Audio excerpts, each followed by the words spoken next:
Now the big talking point across the football world continues to be the sacking of Mauricio Pochettino and the hiring of Jose Mourinho at English Premier League club Tottenham Hotspurs. And we know the football thing already.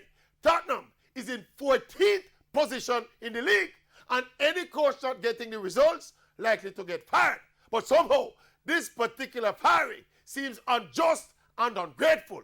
This is a man who in the last 5 seasons basically took Spurs from nothing to something. From an up and down mid-table team to a consistent top 4 team. Twice the runner-up in the league and a Champions League final. Pochettino spent far less but competed with and outperformed teams with 5 and 10 times his budget. And from all indications, Pochettino, like all performing managers do at this level, asks for some more support from the club, and it gets him fired. I think this is football wickedness.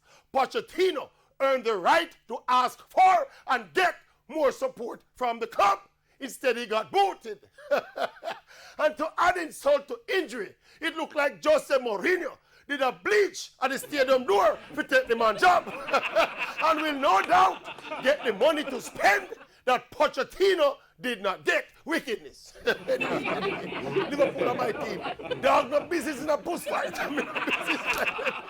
I know business in that fight.